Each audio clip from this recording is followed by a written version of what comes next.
Thanks, Tim, for setting this up. Uh, if you have a large family and you know a lot of people, you've probably been to a lot of wakes over the years. I have a large Italian family, and I was in a dental practice with my uncle and father for years, so I know many, many people. I've been to many, many wakes. My wife used to call me the wake man. I probably got this from my mother, who would go to hundreds of wakes. She knew a lot of people. She would scan the obituaries every morning, looking for somebody she may know, like, Gino, look who died, the mailman's sister-in-law. I gotta go. So off she'd go to the wake. Now, when you go to the wake, you sign the book. Now, the book is very important to sign because it's your proof of attendance. And you also get a card, a little card with a picture of the deceased and a little prayer in the back. It's very important to have.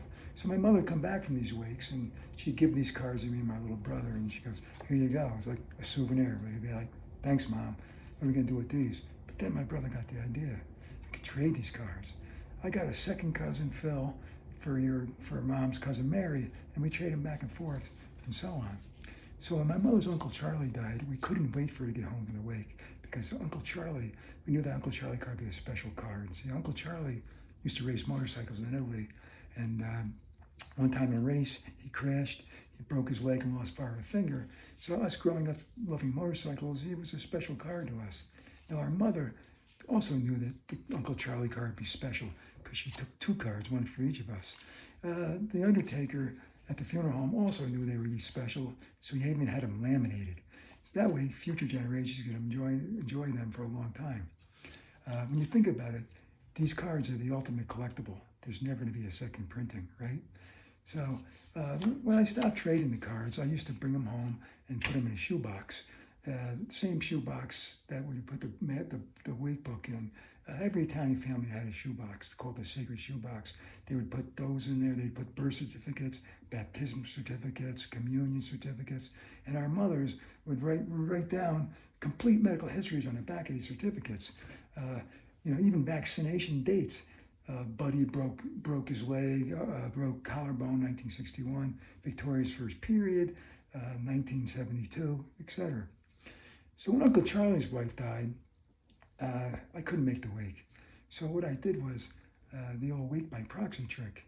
I actually had somebody go to the wake, sign my name, and it counted. As long as your name's in the book, that's all that matters. Of course, I had them pick up the holy card for me too, for extra proof of attendance.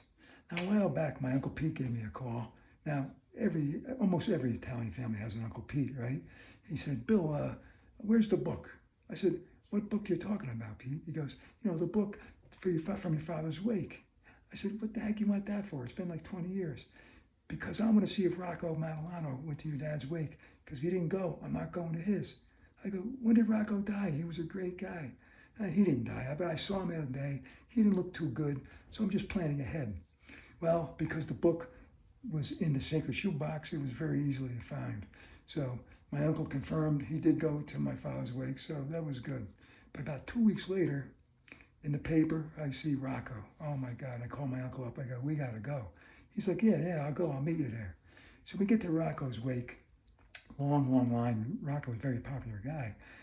We signed the book, and we took two cards each because we knew Rocco was so popular that they may be worth something someday. And they were also laminated, which means something. So we get in line, and my uncle said, "Oh my God, I was just talking to Rocco the other day." I said, "Well, yeah, the other day he was alive. What'd you say to him? Look at him now up there, you know?"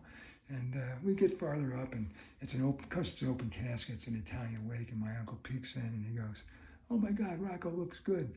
I said, "Well, I don't know if I go that far, but he's never going to have another bad hair day again." So then we get through the line, and right in front of the casket, there's a bunch of little old Italian ladies, all dressed in black, like a bunch of Ruth Ginsburgs on the bench, and they're whispering, "Rocco actually looks better than he did when he was alive." And I realized they're sitting so close to the coffin because they're basically on deck. So we pay our respects to Rocco, and we pay our respects to Rocco's wife, Maria. And she said, "Doctors, thank you so much for coming. It really means a lot to me. And Rocco really liked you guys. He didn't like doctors and dentists, but he liked you guys." So my uncle said, "Well, we were happy to come. It was a little bit of a hassle. It was quite a long line. And we're going to save a trip because we're going to pay respects to you too now because you don't look too good. You may be up there sooner than later. So you guys been great. Remember, live a good life. Make your wake card a collectible, laminated one. And remember, you look good. Thank you.